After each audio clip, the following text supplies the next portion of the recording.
Right, and we're back for another episode of Creative Retrospective. And my guest for this one is Nyasha Sakutukwa, also known as Nyash. He is the creator of Munch Club TV and also the co-creator and co-host of the legendary F1 podcast, Quickstop F1. He could have been anywhere in the world, but he's here, he's here with me. I love it. I want to start like that. I Yeah. love that. I love that. Thank you. Oh. Honestly, the day I thought of doing that, Mm. that intro, I remember like on the first episode, I didn't tell Tandy I was going to do it. I was like, I'm just going to say something on the intro. I'm just going to see if it works. And everyone loves it. What I love about that, some people don't even know it's like a Jay-Z lyric. That's so crazy to me. So I think, it's good for the people that know. And then it's a lovely way to intro.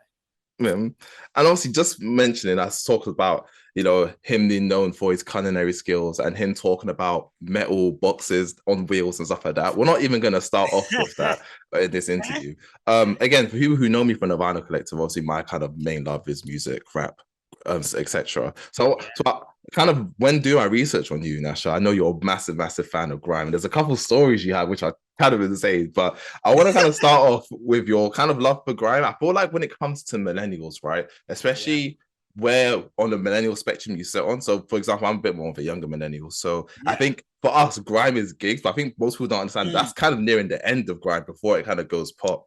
And then people who are slightly older, say like mid-30s, late 30s, that's kind of like the absolute height of grime, where you got like Dizzy Rascal, the Movement Dolls, stuff like that. So kind of looking at it as, okay, it makes sense that you're such a massive grime fan, but kind of talk to me more about kind of your favorite artists within the genre and kind of why you why the genre appeals to you so much compared to other genres. Oh man, like it's really hard to describe to someone who wasn't born in that kind of period. Like I'm old, okay? so the way that we consumed music, like we were brought up on music TV. So it sounds mad. We used to sit in front of the TV, come home from school, sit down, put on the music channel and just sit there and watch it.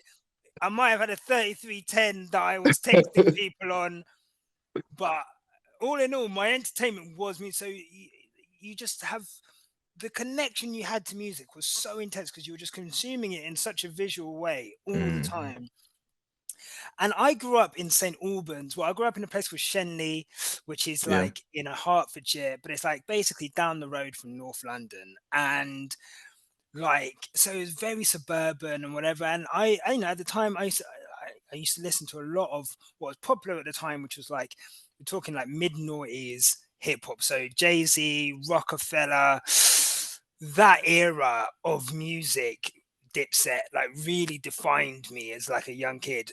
And then when I got to like 14, 15, 16, Channel U started. And for those that know, Channel U is basically, it was a grime video channel. And it was just all of these artists doing DIY videos. And it was just like this window into a world where it was almost like that relatability factor of, oh my God, these are like people who are just a little bit older than me. This music is insane. I used to love garage. And like my favorite parts of garage were the harder garage songs, like 21, like no, So Solid weren't hard as per se, but like the spitting over the beats, like I prefer that, like the Flowers and stuff. I didn't Of like that, course. but like I liked like the harder stuff. And this stuff was so hard, it was so cool, and it just got me, man. Like, and I just loved everything about it. I loved the energy of it. And I just like, I really grew up on it, man. Like it really defined like a lot of us. I remember watching, I'll never forget this day. The first day we'd come back from a school trip from Disneyland Paris. And then I was in year 8, and I came downstairs and I put on MTV Base and I saw the More Fire Crew Oi video for the first time. I literally stopped. I stopped in my tracks walking from the living room to the kitchen, and I stopped. I just stood up and watched it. I was like, I've never seen anything like this before in my life. And then from there, just went from there. So like my favorite artists, I would say, like I love Kano. and I've always loved Kano. I've seen, Kano's rise from the beginning on Channel U all Yeah. the way through, and Skepta, same thing as well. I really follow that journey all the way to know where Skepta's come from to where Insane, he is isn't it? now is insane. Like, you have no idea. I've seen the peaks and troughs of Skepta. And yeah, like those two are probably my favorite two grime artists, but like I love it all, man. I love every part of it. And it's a big part of like who I am, and the way I try and make content, even I feel is very inspired by that. And yeah, I owe a lot to grime for sure. I remember you saying in a podcast, I think this is around 2018 or so, that two of your favorite grime albums ever is from Kano, Home Sweet Home and Made in the Manor, Wow. which is yeah. Look at this research. Oh my God. I've never felt so important in my life. Research 2018. Yeah. My God. I gotta do my job. Gotta do my job. But would you say that still holds up now? Ooh. Yeah. I haven't listened to Made in the Manor for a long time. So I think after this, I'm going to go back and listen to it. It's pretty fucking good though. It is great. It's great. They're definitely my favorite albums. I would say grime albums. My favorite grime album is probably, you're probably still Home Sweet Home. I just think Kano was 18 years old and he made what I can only describe as one of the most complete bodies of work that a UK artist, black artist, has ever made. And he made it when he was 18. He's got songs like Night Night and Brown Eyes, these essentially pop songs, next to songs like P's and Q's and Reload It, which is essentially a jungle song. Like, it's incredible. So that's probably like my favorite. But there's been so many, like, even since 2018. There's been so many. The new, like, Hoodies All Summer, like, has a very special. I think I like that more than Made in a Manor now. So that Skepta's Bullet from a Gun album, I think, is incredible. So yeah, Manga, Outburst from the Outskirts, I think is incredible, and he's one of my favorite grime artists. So music artists in general. So yeah, man, as you can tell, I never get to talk about like loving grime. So it's really cool to be able to share that with everyone. Yeah, and speaking of how much Nyasha loves grime, I'm gonna even take it a step further, because I think there was a story when like you went uni in Sheffield, right? I think it was the group, was it Newham Generals, and you went down from Sheffield to London to see Newham Generals, and I think you got to the door or something like that. How do you know this story? What? No. What? How? Is it FBI? Please? What? Oh my God. Go on, tell us about the story, because again, just to kind of close it off, it was for people who are only 14 plus, which is insane to take a trip like that. So please tell us about this. So I went to uni in Sheffield, and I had some friends in London. This was 2012. And I remember I was working at Ted Baker at the time, and I'd booked these tickets to go to London. And I was like, I want to see the Newham Generals. Like, I've never seen the Newham Generals. I need to. And all of my friends at the time were in London, so they were seeing them all the time at Plastic People, which was like a club at a night called Forward, which was like this incredible night. Where like you never knew who was going to turn up, like, and it was just like an incredible time for bass music in London. And I was like, I'm going to go. So I bought these tickets. I'm convinced. Let me tell you now, I'm scatty. Yeah, I'm so scatty. So in my mind, I'm like, I didn't see that it was 14 plus. I don't think that there was. I don't think that there was any signage to point to it being 14 plus. Plus, how many 14 plus? I'm going to see Newham Generals. Yeah, like, do you know what I mean? Like, if I see tickets for Newham Generals, I'm not thinking, oh, is this an 18 plus event? Like, it's not even 18 plus music. I don't like. So I've bought these tickets. I've got a coach down. It's a 5.5 hour coach. You get into Victoria. I've then gone from Victoria to Shoreditch. Me and my boy no, surely it's Manor House. Me and my boy are in this, we're just chilling, we're obviously pre-drinking, and we're like, okay, let's go. And it's just like, we get there at 11. Again, have I not looked at the times needed to get in? I just don't. Anyway, I remember, this is such a visceral memory. I remember getting up to the queue and looking, there was like this group of people, and someone was coming in and they had like some kind of guesses because they let them in. And I remember thinking, oh wow, these guys are young. Like, Something's not right here. but not even that, but like, oh, you know, I'm a bit older. I think at this time I was 24. Okay. Oh my god. So I sound like, oh, you know, it's 18-year-olds, 17, or maybe people have like got fake ID, whatever. Mhm. Get to the door. Initially the bouncer was like, last entry's closed.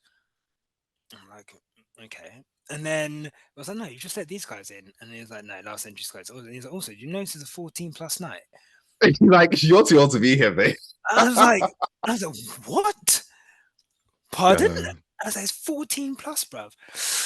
So God, and then yeah, we didn't get in. But now I'm like, God, imagine if we did get in. Like, imagine going in.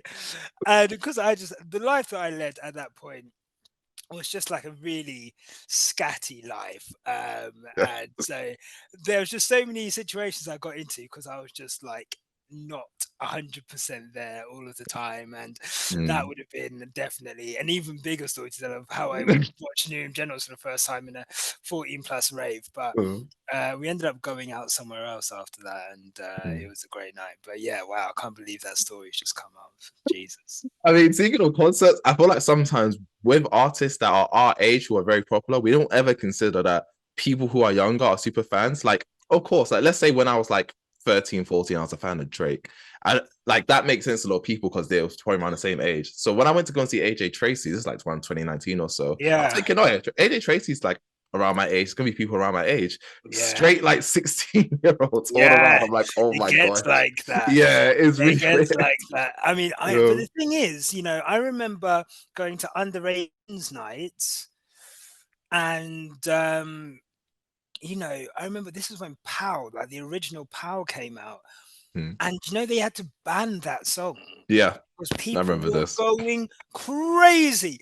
People, bruv, people were taking chairs, smashing them out the windows. I've never seen anything like this. They literally had to stop playing this tune.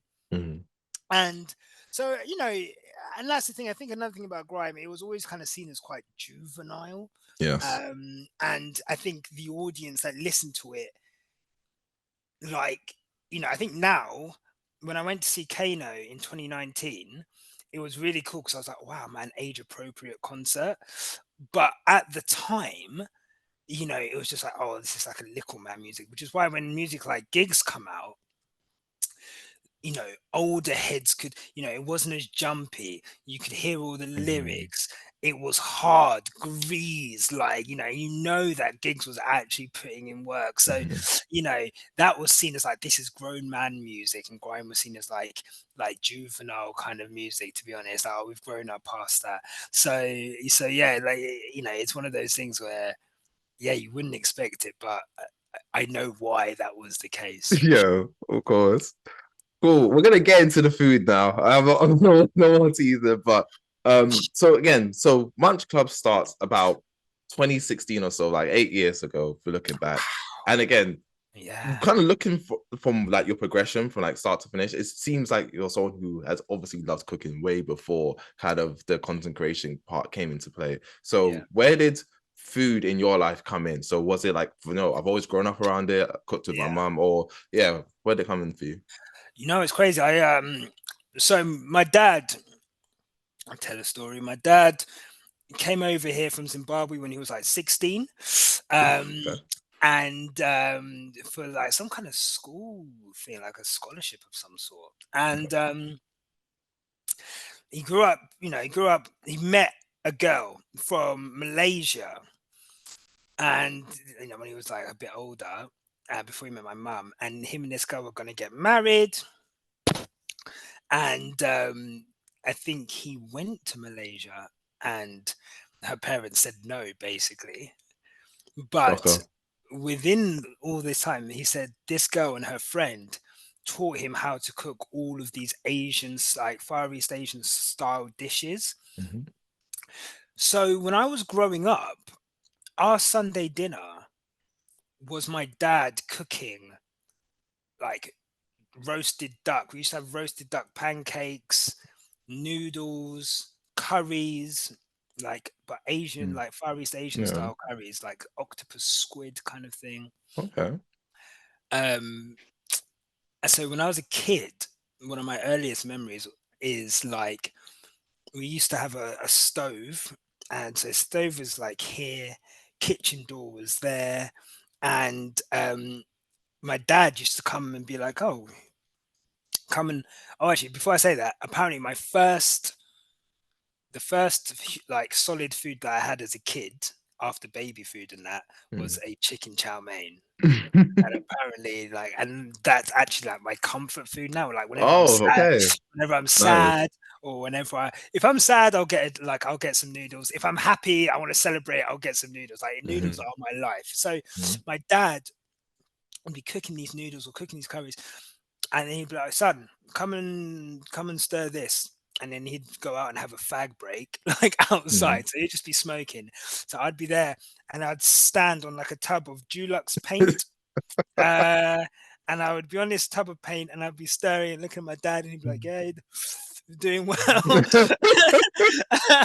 and and yeah, just from there, I just always loved cooking, man. And like I was always cooking as a kid, always cooking. And then I remember when I was like 15, Gordon Ramsay had a show called The F Word. Yes. Mm-hmm. And I just remember watching the show, and I loved him having celebrities come into the restaurant, and he'd cook for them and he'd have a little interview, but it was so informal. He just kind of crouched down next to him. "Oh, you're right. How are you finding the food?" Mm-hmm. And I just loved that.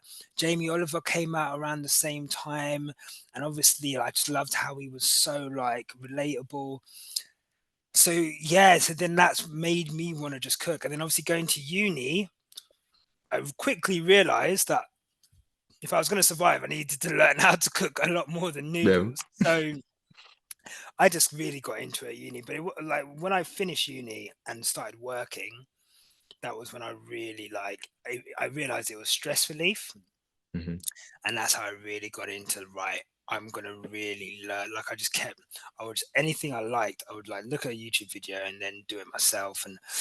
And then that's how I really got into it. I was like, wow, every night I want to come home. I don't care what time I've come home, I don't care how late it is, I'm gonna cook something. I put some music on and I'll cook something. And yeah, that's kind of how I de-stress, center myself. And yeah, it's really like a deep part of how I live everyday life, I guess. I really do love food.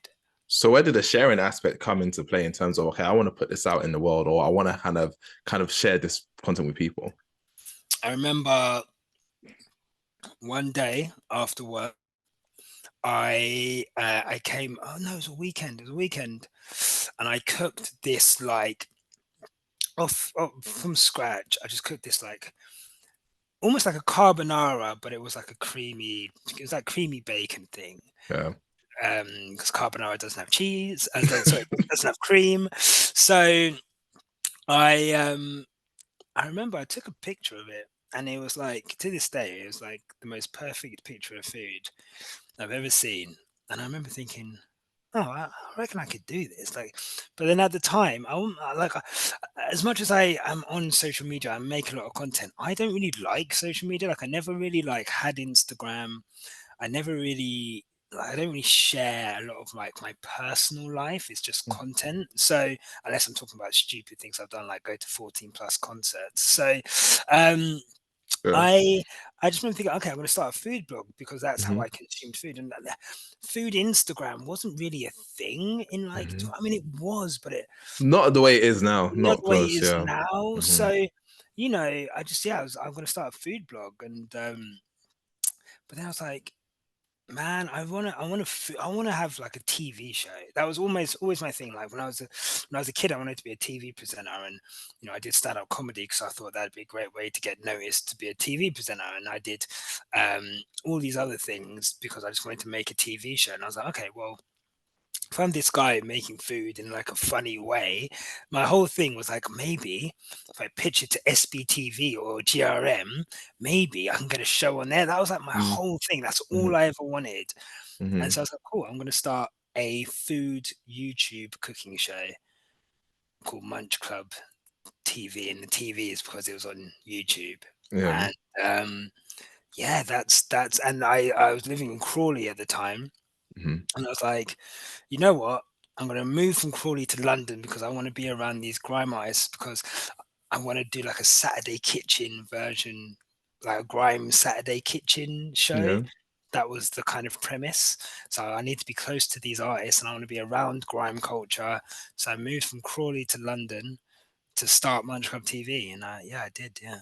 Yeah, and I think in terms of the comedy side, I think that shows so much in your content because like your charisma just kind of shines through, especially as the Wow. years kind of go by with Munch Club. And again, I think it makes sense that you were into comedy as well, growing up, and kind of how it fuses between the two. And it's good because I guess it kind of makes sense to me that you said that was intentional. Just another bit of tidbit in terms of because you tweeted this recently, so it's no FDI shit. In terms of Yeah. being on, and I used to watch the show when I was younger as well. So you think you're funny, and you Yeah. were a quarter finance. So is there another world where there's no food channel? It's just you being a stand-up comedian. I don't honestly, genuinely, you know what? Like, if I was 15 now, I would have just made a YouTube channel and I would Right. have made content. I would have made sketches. Mm-hmm.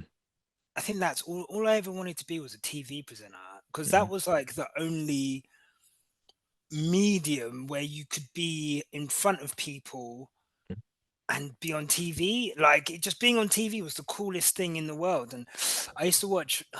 It's really bad now, but I used to watch Russell Brand, and I loved Russell Brand, and I loved his stand up, and I Mm. loved his presenting. That's what got me. He used to do like Big Brother's Little Brother on Yeah, E4. I used to watch that as That, well. that that was my Mm-hmm. favorite show. Oh my god! And I was just like, this guy is incredible. I want to be like Russell Brand. I started wearing skinny jeans.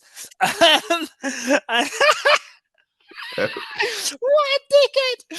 So I was like, okay, Russell Brand, what was his career trajectory? He was a stand-up comedian. Then he got noticed in Edinburgh, and then he got signed to do Yeah. like TV stuff. So I was like, Mm-hmm. I'm just going to become a stand-up comedian. I can write jokes, and I did a few shows, and I was okay. And then I entered this competition, and I got to the semi-finals. I did, yeah. So the quarterfinal, I did this gig. I kid you not. It was at a place called the Library in Leeds, Mm-hmm. and I think I was on like ninth or something. Maybe like I was late on it in the thing, so I was scared that everyone's gonna be a bit tired, whatever. But I think everyone was like really drunk and like ready to go. The announcer pronounced my name wrong, and I fucking ripped into him like, and I think that got everyone on my side.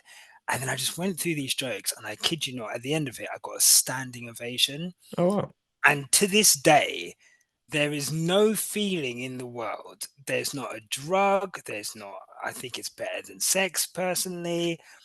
There's not a feeling in the world that I have had since that day that matches like 100 people standing up and giving me a standing ovation as like a 19-year-old doing stand-up comedy. So I got through to the semi-final. Going to Edinburgh, I'm first. Crowd's cold. Um, I'm 19. I've hardly practiced this, and I bombed so hard. Like it went so bad. I was this 19-year-old kid talking about getting head God. and football manager. We met a And different time back then. Different time. no, for sure. I mean, look, you can talk about getting head, just Yeah.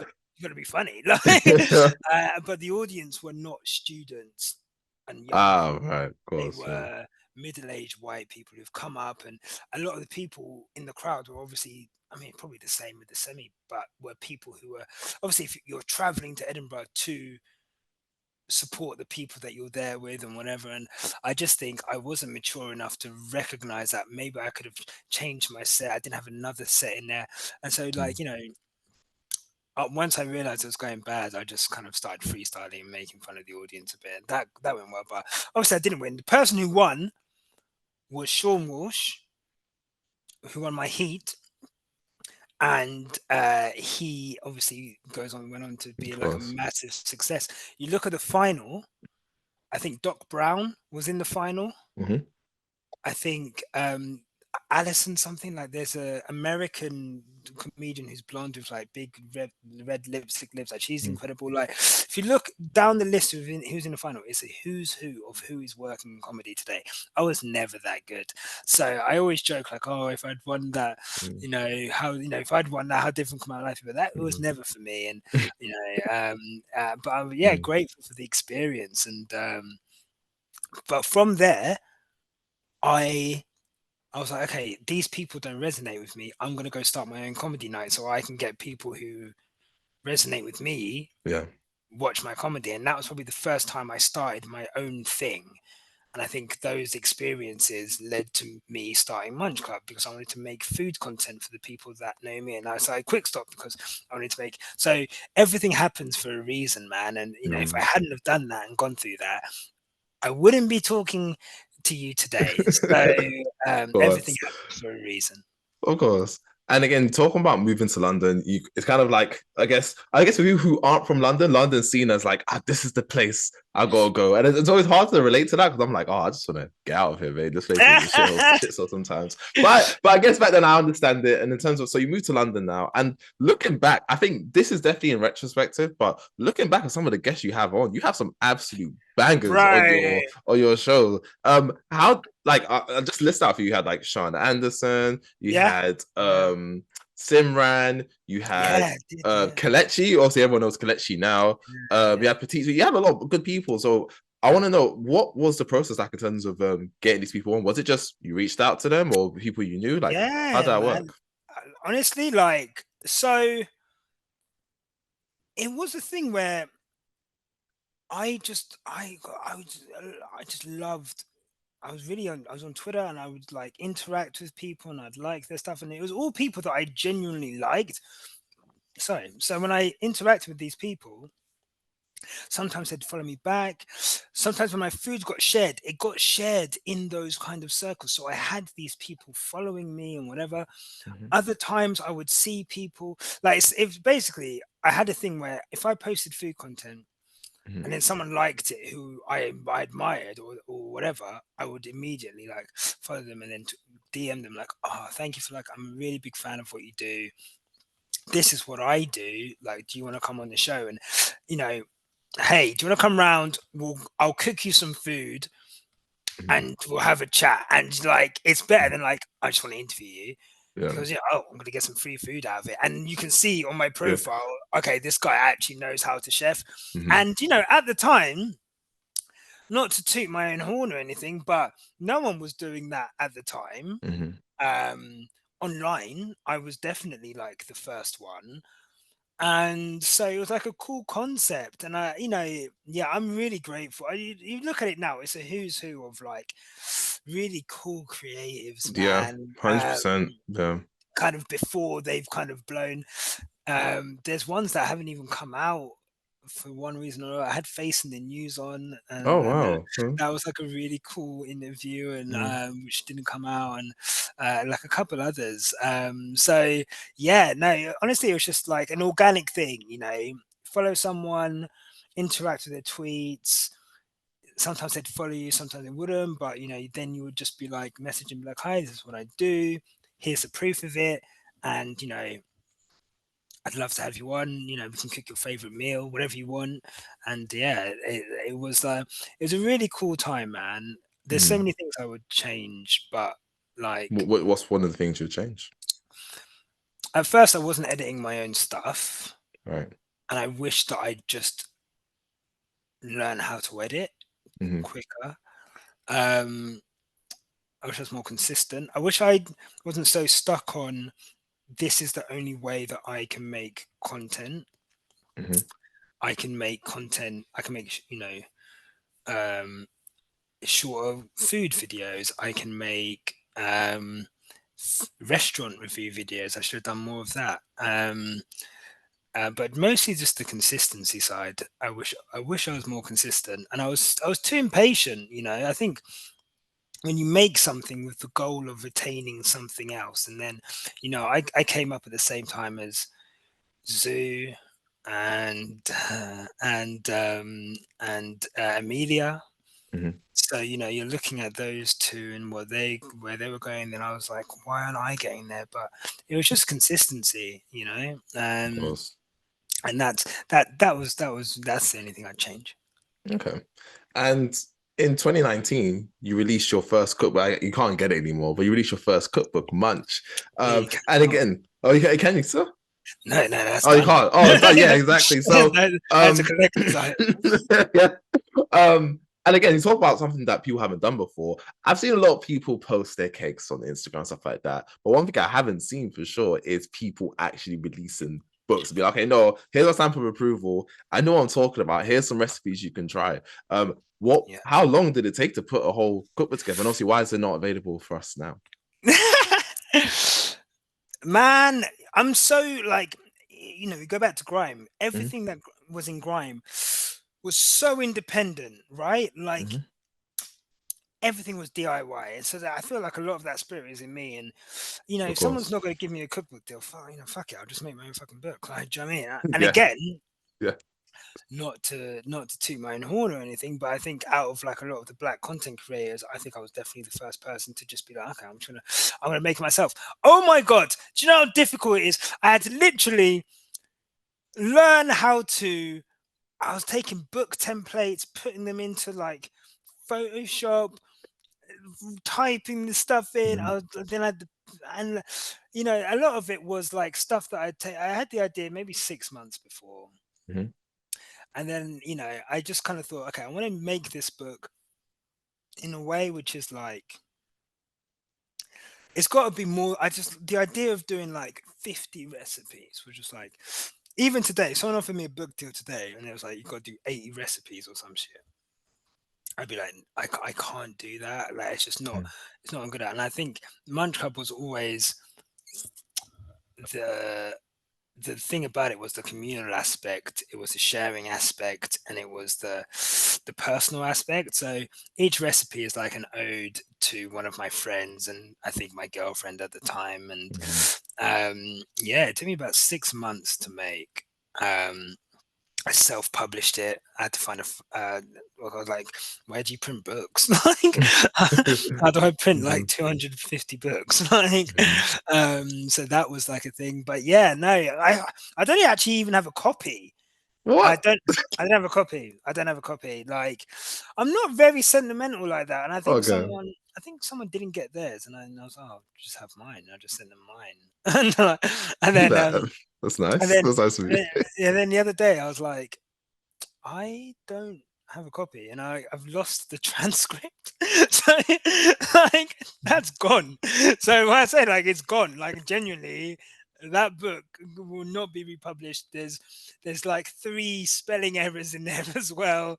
So you've got an original. But I'm really proud of that. Like, and I think that's when I kind of realized I'd never made any money from Munch Club. So imagine doing something for 3 years and making 0 money. And that was the first time I made money. And I was like, oh, merch. Like, as an independent person, I can make money doing merch. And that really kind of informed, I guess, the latter years of what I was doing. And in terms of making money as well, we'll just kind of pivot off that. So one of the ways, because you seem like quite a communal guy, quite charismatic. So I think it makes sense that you kind of went on from, okay, I'm going to cook with these kind of people who are going to go on to become stars, to, okay, if you guys want to enjoy the experience, come and do it with me. So you have the first Peng Peng Experience. I think it was like 2021. So this is just after COVID or so. So I'm just asking, just a pure curiosity on my side, were these people actually coming to your house to eat? Yeah, they'll come to my house. Yeah, so I went to a supper club. Mm-hmm. There's a restaurant in Dalston called Super Ramen, Mm-hmm. and it's a guy called Luke, I think, and he does this incredible ramen. Oh my god, like the best ramen I've ever had.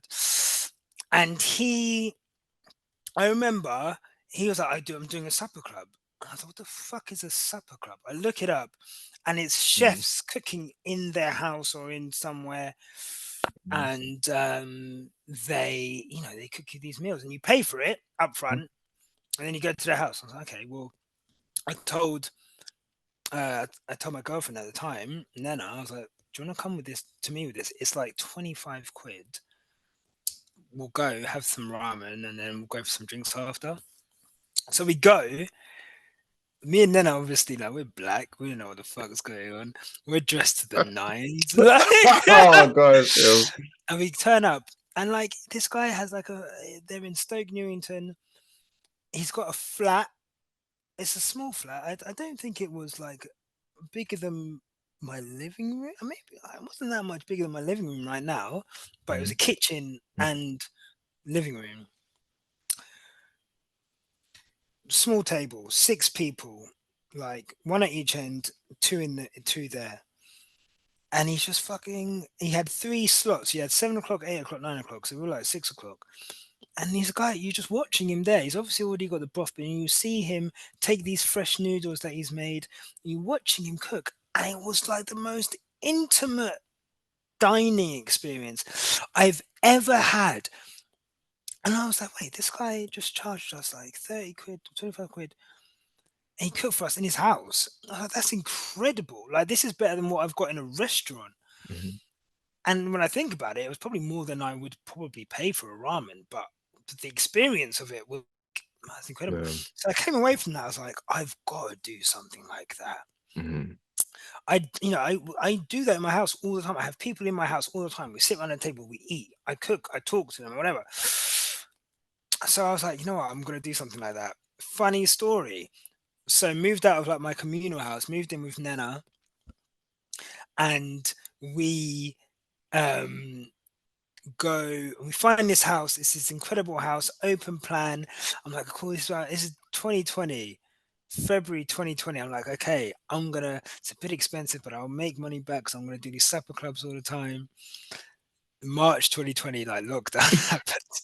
Everyone has the story. Everyone has that COVID story, man. I was like, Yeah. okay. But it helped me in other ways. But yeah. So it was delayed. So that's why I started in 2021.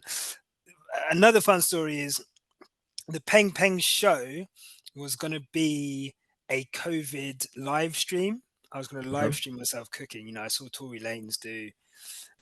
His lives. Yeah. Yeah. Yeah. I was Yeah. like, I'm going to live stream myself cooking food, and maybe I'll have people around. It'll be like Munch Club, but I don't want to call it Munch Club. So it's like the Peng Peng show. And then it just never happened. And by the time I got round to being like, I'm going to do this, lockdown kind of started to end, and then I was like, oh, people aren't going to be in their house as much anymore. So then we started doing the Peng Peng Experience, and yeah, people were in my house, bro. People were in my house. I was cooking in my kitchen, and it's an awesome thing. I used to do seats of 12, so you'd have 12 people. Some people come in their own, people come in couples. But the power of food, you just had 12 people sat at a table, and they would just start to talk to each other. I remember one person, my guy Adisa, he came through and he brought a pack of cards. Okay. And he was like, he brought a pack of cards, and he was like, I said, bring your own booze. So he brought a pack of cards. He was like, oh, I've got like a rum. And I was like, are you going to drink that neat? And he's like, oh, I thought it was like a house party. Oh my god. So Oh pissing. I gosh. was like, don't worry, I've got mixer. But it was incredible. Like that table, he was just passing around that rum. So they were all lit, playing cards. A lot of these people did not know each other. And it was really, it was a beautiful thing. Beautiful thing to see. And again, there would have been more Peng Peng experience to come, but the busy man you are, there was another endeavor that snuck on along the way, which we know to be Quickstop F1. We're gonna get to Quickstop F1 in a bit, but what I want to ask is, in terms of, I guess I'm assuming it's going to coincide with why there was like such a long break between you doing your Peng Peng Christmas dinner and then moving on to like 2022.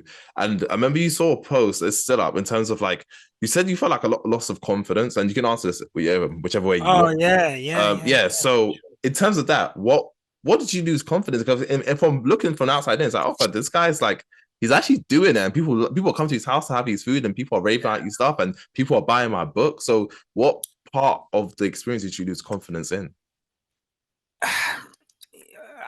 You know what? I was doing Munch Club for the wrong reasons. I think I had these expectations of where I wanted to be with it, and you're looking at the food landscape. You look at and this is no disrespect to anyone. You look at what who was people that were becoming successful, and Mm-hmm. how they were becoming successful, and the type of food they were making, and then I had a chance to make a TV pilot, and it was like the most incredible TV pilot I've ever made in my life. Mm-hmm. Anyone, I don't know anyone's ever made, but it was such an incredible show. It was so well filmed. It was a 13-person crew. I was really lucky that someone kind of approached me with the opportunity to do that, and we pitched it around to everyone, and pretty much all of the feedback was, yeah, this is great, but if you had more social media followers, it'd be easier for us to Oh, sell so this. yeah. So I was like, I've been grinding for like 6 years now. Mm-hmm. How far can I really take? And it was like after the pilot got rejected, I think I was just like in a place of, how much more do I really want to put into this? Like, how much further Of do I course. really want to take this? And at first, like, yeah, cool, I'm gonna do it. I'm gonna make this. I'm gonna make this. I just didn't want to make it. I just didn't want to do it. And I just like, you know, Mm. I'm putting stuff out. It wasn't really doing as well as I wanted it to do.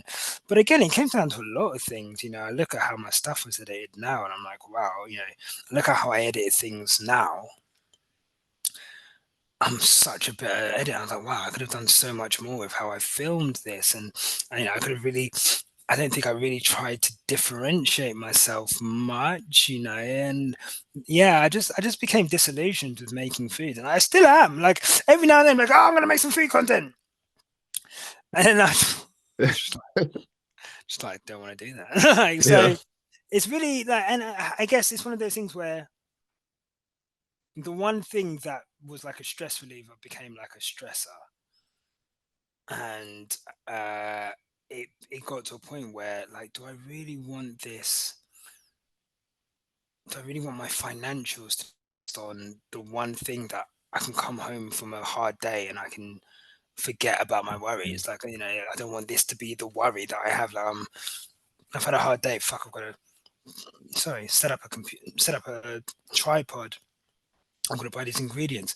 I'm going to do something else, and I just don't think I don't think, as much as like it looked like from the outside, I kind of had what I wanted to do. It wasn't until I started making Quickstop that I realized, like, I wasn't really making content for me. I was making content that I thought other people wanted to see, and that's why I Right. became disillusioned.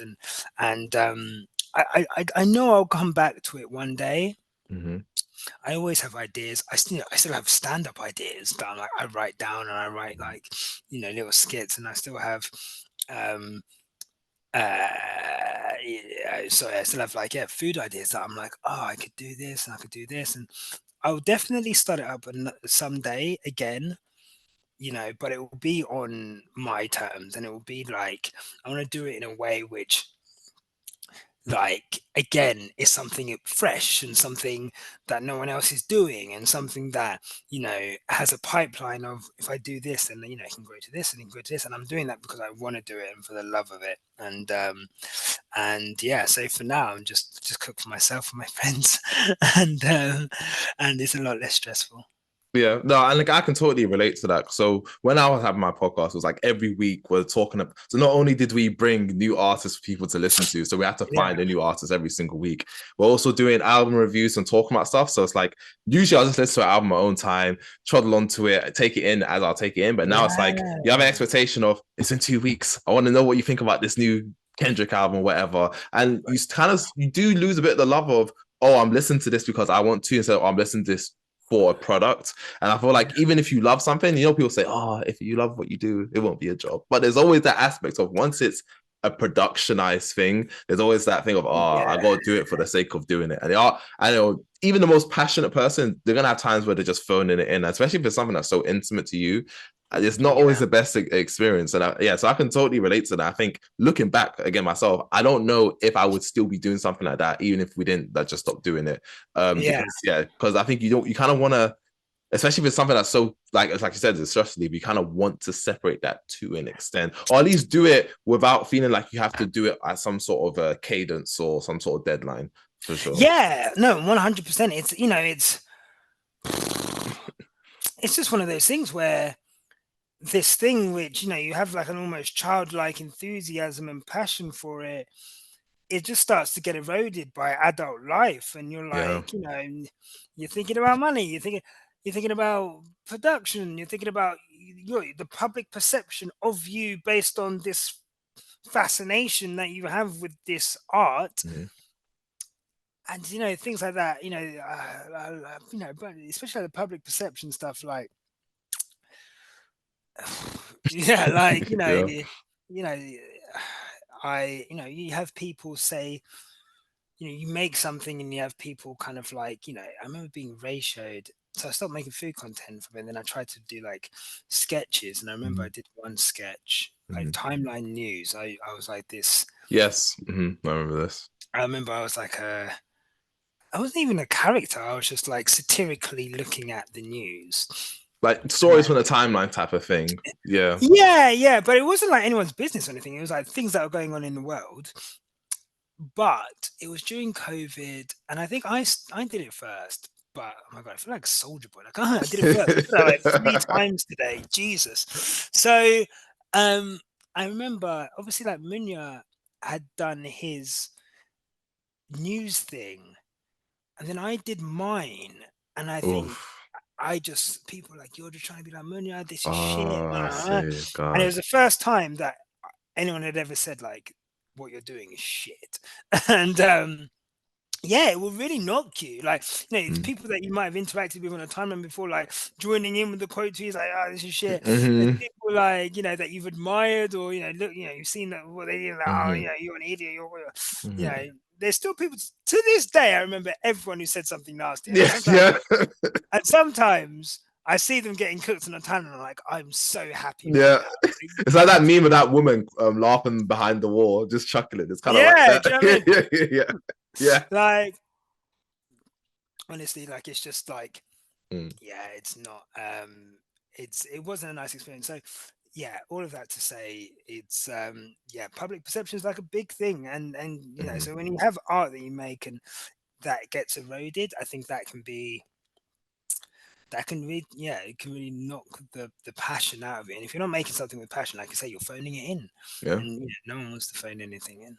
Course. So just kind of round out the Munch Club session. I've got a couple Yeah, more questions for you. So one of the last videos you released, also you had your last Peng Peng Experience, was like the last one of the final send-offs in December. But then you yeah, also released this roundtable video, which is kind of like, I guess, in a sense, champion a lot of Black women in the space. So you have people like Slam uh, Power, Stephanie Yeboah, etc. yeah, yeah, And then one of the questions you asked them, which I'm going to ask you, is like their relationship with food, right? Mm. And there's been a lot of food discourse by way of certain people saying this is fucking shit and all this stuff. But I want to ask you in terms of your relationship with food and I guess your perception of what good or bad food is. I think everyone knows what my perception of bad food is. Look, I like good ingredients cooked well. That is it. You can deep fry stuff. Just, I literally, today, someone tagged me in a video of someone making an egg and bacon pancake, American style, putting that into a burrito, deep Jesus. frying that, rubbing it in cinnamon, then like hot honey on top of that, stacked on top of like some like really badly made hash browns. Then there was like this kind of, I don't know, like some hot mayonnaise, like buffalo sauce thing, which they dipped it in, and then they were eating it. And I like, as someone who cooks, like I'm just like, that's not nice. Like, and I'm just like, what's happened with TikTok is people are now eating with their eyes. Restaurant reviews are with their eyes. If it's got a flower wall, then it must be a nice place to eat. If it's fucking got cheesy, stringy cheese, then that's gonna be like always banging. I saw someone make cheese lamb It's chops got the other parsley day. on top. It's nice. Not even fresh parsley. Like, come on, man. I like Oh man. good ingredients, good natural food, cooked well. I love wings, bro. Really Yeah. cooked wings. I'm not against, like, what I am against is just like social media just get stuff that's like, what's the most black thing that I can make? And they just shove that in front of your face, and it's like, "Ugh, what are we doing here? Like, you don't have to prove you're black by going through like a deep fried jerk chicken mac and cheese taco. Like, I just don't understand. Like, I'm sorry.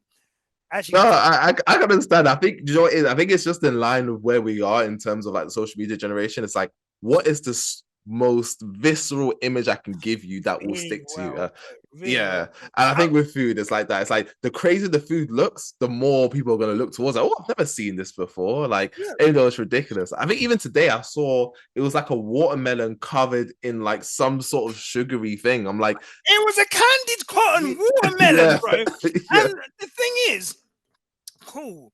If you're telling me, okay, you've taken like some square of watermelon. You've got like a watermelon cotton candy thing. You've infused it somehow.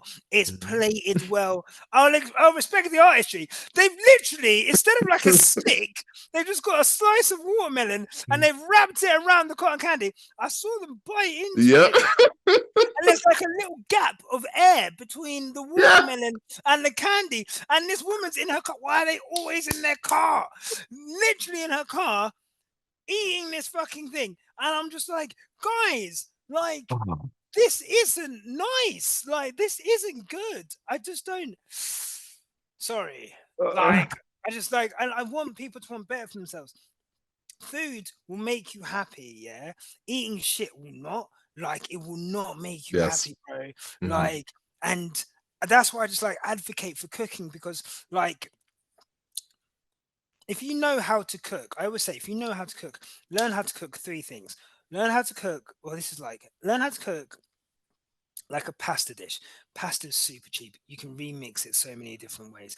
Mm. Learn how to cook like a couple of Asian style dishes. So like noodles, stir fries, really cheap, really easy to make. Curries, really easy to make. If you've got a really good spice cupboard, invest in the spice cupboard, because then even if you've got no money, if you can get a bit of veg, you've got like all of this flavor that you can infuse into that. You can make something banging for less than £1. The best thing you can learn how to make is your favorite meal. Learn how to make your favorite meal from scratch, so Mhm. that if you're having a bad day, you're not ordering it in, and who knows what that restaurant's done with that meal, and you always feel a bit sad afterwards. But the sense of accomplishment from cooking and like making something that you love will go some way to erasing a bad day. And I really believe really strongly in that. And if you're doing it from fresh, it will taste so much better than a takeaway. Like, honestly, like, so yeah, that's my opinion on it. And guys, if for those who are like watching or listen, I strongly concur with what you say, because like I've always cooked like as a child, like my mom made us cook quite a lot. But in Yeah, terms of no, seriously cooking, right? I think that's something that, especially when during that uni and kind of like get into my early 20s, I took a lot more seriously because exactly what you just said, right? In terms of one, the money saved, and two, if it's your favorite meal, you're gonna want it a lot anyways. So you might as well know how to do it from scratch. And again, at the time, I was dating a Jamaican girl, right? So one of my favorite foods to eat was curry goat and curry chicken. So I never knew how to cook that coming from a Nigerian background, but even though it's been years now, but from now, I feel like my curry goat, curry chicken, if I want it, I don't have to feel like, oh, I'll go to the Jamaican restaurant. They're gonna do a markup because they know it's not something that's easily kind of sourced as well. You can just do it at home. And yeah, and the spice cupboard as well. Fully agree with you on that. I ordered some fucking jerk the other day and it was came to like 18 quid altogether on like Uber Eats. Yeah. And I was like, what am I doing here? Like, I can literally make this myself and it's never as good. And I think, look, by the way, no one says this. The biggest influence on my life cooking has been the people I've dated. I dated a vegan and it gave me such an appreciation for veg, you know, and it made me a better chef. I dated a Nigerian girl and you know the way that like Nigerians just like how much flavor can I get in this meal? Nigerian, how much spice can I get in this? How much flavor can I get in this? The complexity of all these different things, the slow cooking, like honestly, changed my life. I'm dating a South African girl. The way that she like barbecue stuff, cook stuff on the grill over fire, so incredible. Changed my life, bro. I'm having to go barbecue for you, bro. Like just standing over a fire, just flipping steaks, like steaks that thick, just flipping them like it's nothing, and then you've got this perfectly cooked medium rare steak. Like what the fuck, like incredible. So you know, it's been such a big influence in my life. The people who are around you are such a big influence in your life. So I really do, resonate with what you were saying then, because it's such an food is about sharing. It's not just about sharing the food, but it's about sharing like the culture of food. You know the symbolism of food and all of those cool things. Agreed.